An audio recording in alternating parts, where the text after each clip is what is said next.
Assalamualaikum warahmatullahi wabarakatuh. Kembali lagi bersama saya Naili Sanda dari jurusan Tadris Biologi semester 6 IAIN Syekh Nurjati Cirebon yang akan menemani teman-teman di rumah untuk menyimak materi pembelajaran biologi tentang sistem reproduksi manusia. Langsung aja kita simak videonya. Yang pertama kita mulai dari apa itu sistem reproduksi. Ya, betul sekali. Sistem reproduksi merupakan kemampuan makhluk hidup dalam menghasilkan suatu individu yang baru. Nah, pada sistem reproduksi tentunya memiliki organ-organ pendukung di dalamnya untuk membantu sistem reproduksi ini berjalan dengan baik ya teman-teman. Nah, organ reproduksinya ini dibagi menjadi dua. Ada yang organ reproduksi pada pria dan ada organ reproduksi pada wanita. Kita akan membahas sistem reproduksi pada pria terlebih dahulu.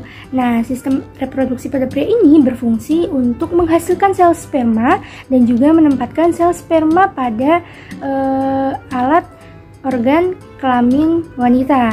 Kemudian alat reproduksi pada pria ini terdiri dari kelenjar testis, saluran kelamin, dan juga kelenjar kelamin atau yang disebut dengan aksesoris. Nah, ini merupakan gambaran dari organ reproduksi pada pria. Terlihat di situ terdapat bagian-bagian yang sudah diberi keterangan. Seperti yang pada poin A, yaitu merupakan gambaran dari penis atau alat kelamin laki-laki. Kemudian ada B, yaitu ada testis. Kemudian ada scrotum. Kemudian ada epididymis. Kemudian ada vas deferens. Kemudian ada uretra, kemudian ada vesicula seminalis, kemudian ada kelenjar prostat, dan ada kelenjar Cowper atau Bolbowreta. Kelenjar testis, kita akan membahas ini terlebih dahulu. Kelenjar testis berjumlah sebanyak satu pasang ya, dan disusun oleh banyak sekali lilitan-lilitan, yaitu tubulus seminiferus, yang panjang totalnya itu lebih dari 200 meter. Dan kelenjar testis ini berfungsi sebagai organ penghasil sel sperma dan sebagai kelenjar hormon yang hormon yang dihasilkannya ini berupa hormon testosteron. Kemudian yang kedua yaitu ada saluran kelamin. Saluran ini berfungsi untuk mengangkut sel sperma dari testis keluar dari tubuh. Nah, kemudian saluran kelamin ini terdiri atas epididymis, vas deferens, ductus ejaculatoris, dan juga berakhir di uretra nantinya. Yang ketiga ada kelenjar kelamin atau aksesoris. Nah, ini merupakan kelenjar yang menghasilkan sekret sebagai campuran dari sel sperma atau semen. Nah, terdiri atas 3 jenis kelenjar kelamin, yaitu yang pertama ada kelenjar vesica seminalis, kemudian ada kelenjar prostat, dan ada kelenjar Bolbowreta. Nah, vesica seminalis ini menghasilkan cairan yang mengandung fruktosa. Nah, sedangkan prostat ini menghasilkan cairan alkasis. Dan untuk Bolbowreta itu menghasilkan sekret yang lain. Selanjutnya alat reproduksi pada wanita. Nah, ini berfungsi selain menghasilkan sel ovum, reproduksi wanita juga berfungsi menerima sel sperma dan memberikan tempat berkembang bagi embrio yang tumbuh setelah difertilisasi. Nah, terdiri dari ovarium, saluran kelamin, dan juga kelenjar kelamin atau yang disebut aksesoris. Nah, ini dia gambaran mengenai alat reproduksi pada wanita. Yang pertama ada ovarium terletak pada gambar, kemudian ada tuba fallopi, kemudian ada infundibulum, kemudian ada uterus atau rahim, kemudian ada endometrium, dan kemudian ada vagina, dan kemudian ada cervix. Nah, ini dia penjelasan mengenai bagian-bagian dari alat reproduksi pada wanita. Yang pertama ada ovarium. Ovarium itu merupakan salah satu organ reproduksi pada wanita yang berjumlah sepasang dan berbentuk oval seukuran seperti kacang. Kemudian mengandung ribuan folikel, sekitar 5.000 hingga 200.000 buah, yang setiap folikelnya ini mengandung satu ovum. Kemudian ada saluran kelamin yang merupakan saluran yang menghubungkan ovarium ke uterus yang terdiri dari fimbria, kemudian ada tuba falopi, kemudian ada uterus dari berturut-turut, yaitu rahim dan vagina.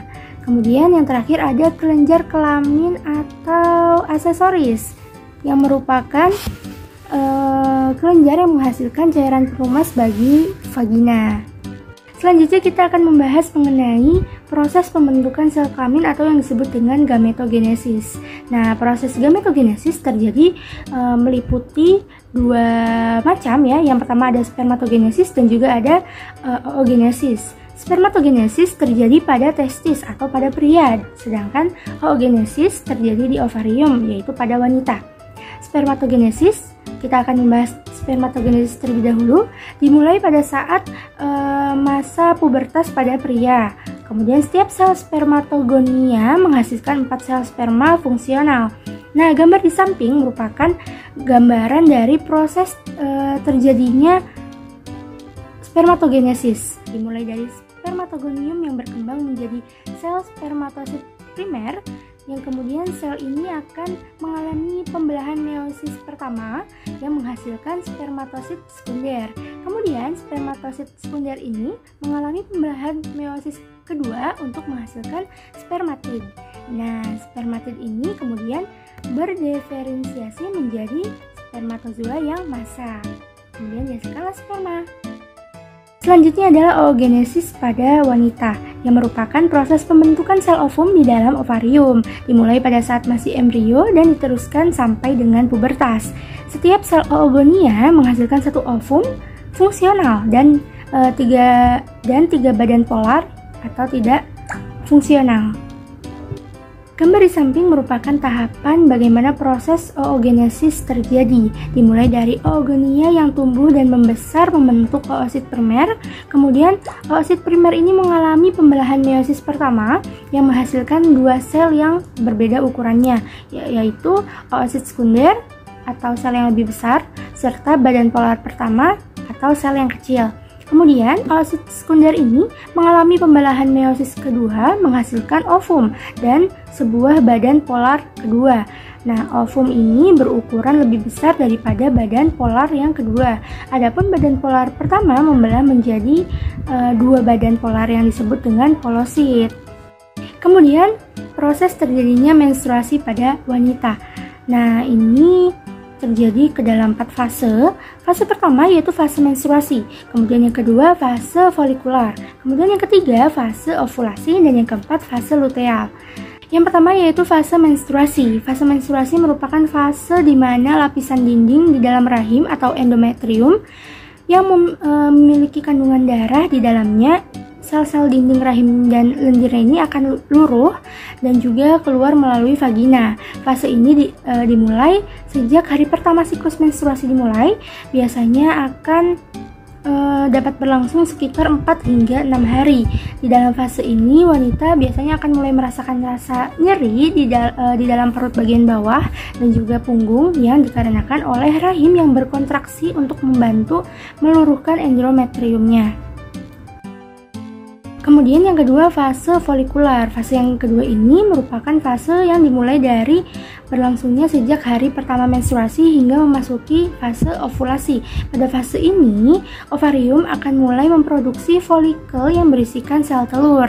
Pertumbuhan dari folikel ovarium ini sendiri menyebabkan endometrium menjadi menebal, dan pada fase ini biasanya akan terjadi pada hari ke-10 hingga hari ke-28 di dalam sebuah siklus menstruasi. Durasi waktu yang dihabiskan oleh wanita pada fase ini sendiri menentukan berapa lama siklus menstruasi seorang wanita akan mulai berlangsung. Selanjutnya yaitu fase ovulasi. Fase ovulasi ini merupakan fase di mana folikel yang dihasilkan oleh ovarium dari fase sebelumnya akan melepaskan sel telur untuk dibuahi, dan sel telur yang telah matang ini akan bergerak ke tuba falopi dan nantinya akan menempel pada rahim. Sel telur ini sendiri hanya akan bertahan hingga 24 jam, dan jika sel telur ini tidak dibuahi selama 24 jam, maka akan mati sel telurnya. Apabila sel telur tersebut bertemu dengan sel sperma dan akhirnya dibuahi, maka akan terjadi fase ovulasi yang menandai bahwa masa subur wanita. Ovulasi ini biasanya terjadi sekitar 2 minggu sebelum siklus menstruasi berikutnya yang akan kembali dimulai. Kemudian yang terakhir yaitu fase luteal. Pada fase ini merupakan fase ovulasi yang telah selesai, yaitu fase terakhir dimulai dari proses menstruasi. Pada fase luteal ini, folikel yang sudah pecah kemudian akan mengeluarkan sel telur yang nantinya akan membentuk korpus luteum yang ada pada fase ini. Sementara itu, korpus luteum sendiri akan dapat memicu peningkatan hormon progesteron untuk dapat menebalkan lapisan dinding rahim kembali. Fase ini juga dikenal dengan fase pramenstruasi karena fase ini biasanya terjadi sebelum menstruasi, dan fase ini umumnya akan ditandai dengan gejala seperti payudara yang terasa membesar, badan lemas, muncul jerawat, dan juga sering